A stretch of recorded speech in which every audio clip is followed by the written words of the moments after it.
Hi, Stephanie Obergozo here, and today I'm going to show you how to make a really good bone broth.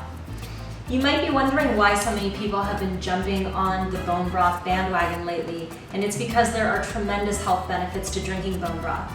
Some of the health benefits include having healthier hair and nails, having tighter and better quality skin, but also you can really heal your digestive system with bone broth.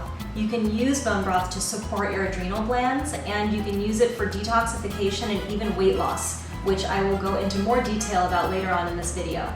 First, I'm going to show you what you need to make a really good bone broth. Starting with very clean filtered water. Here we have 100% grass-fed, grass-finished bones. And you want to make sure that you have a combination of meaty bones and gelatinous bones. So here I've got marrow bones. These are some big knuckle bones here, maybe from a femur, and also some shoulder blades, which have a little bit of the meat left on there and a lot of connective tissue, which is really good. That's exactly what we want.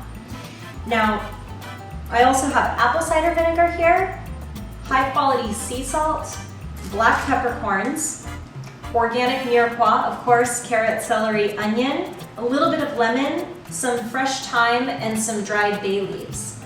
Now, the last ingredient, which is optional, are the sea vegetables. So here I have some wakame and some dulse. My favorite one to add to bone broth is actually kombu. And sea vegetables are really high in B vitamins and iodine, so there's a lot of nutrition in them, and they can give your soup a really good flavor. So this is what you'll need to have to make your bone broth. So I've salted the bones for the soup and put them in this roasting pan, and the oven is preheated to convection bake at 350, and they're going to go in there for about an hour to give the soup a better flavor and take out some of that mustiness that you can sometimes get if you don't roast the bones before you start making your bone broth.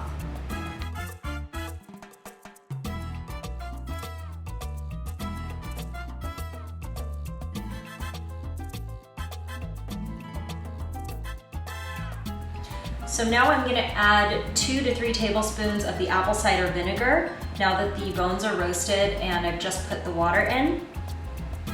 And the acid is going to pull more of the minerals out of the bones and put it into the broth.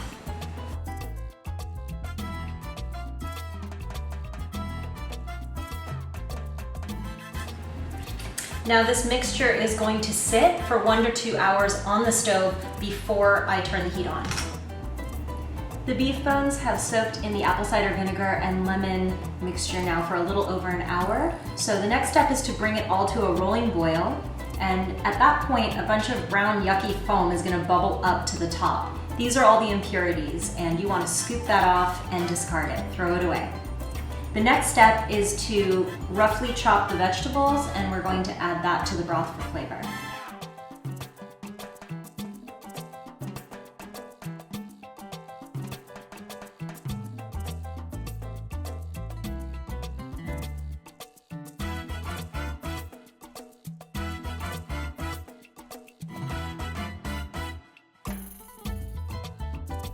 So now we've added all of the vegetables and everything except for the fresh thyme, which we'll add in closer to the end. It's really important at this point to lower the temperature down to the lowest possible simmer. We want to keep the temperature just above 200 degrees, around 205 to 215.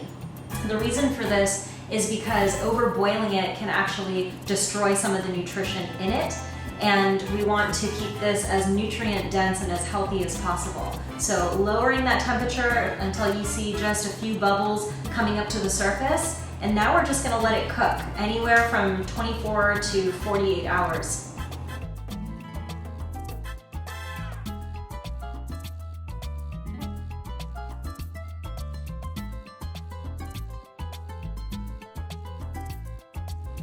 The bone broth has all been strained, and I usually set aside a good amount in a bowl that I'll use over the next 3 days. So your bone broth will be good in the fridge for about 3 days. You can use it as a braising liquid or just drink it as is. It's absolutely delicious.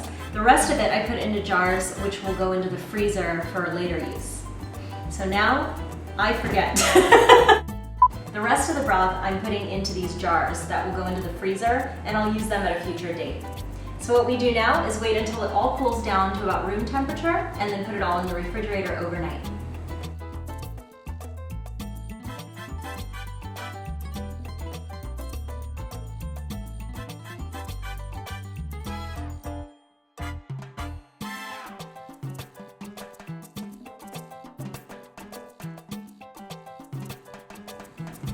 The bone broth has been cooling off in the refrigerator overnight, and this morning I took the extra jars of broth and moved them into the freezer.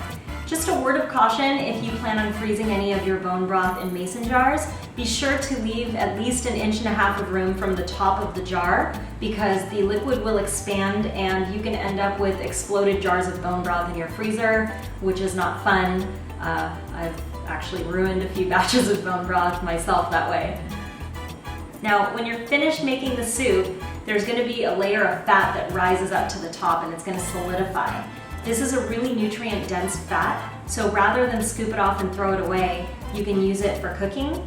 Or if you like to drink a really fatty bone broth, it's really nutritious and really healing for your gut, so you can just drink it right along with the soup. Bone broth is excellent for both bone and joint health.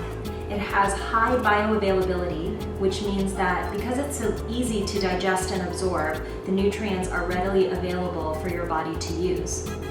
Some people use bone broth as a way to help them lose weight. I find that if I drink a cup of bone broth on the side of a meal, I tend to eat much less food because it's so nutrient dense and so filling. Now, one last thing that I want to add, and this is optional, but it's my favorite way to serve bone broth, is to add some sea vegetables.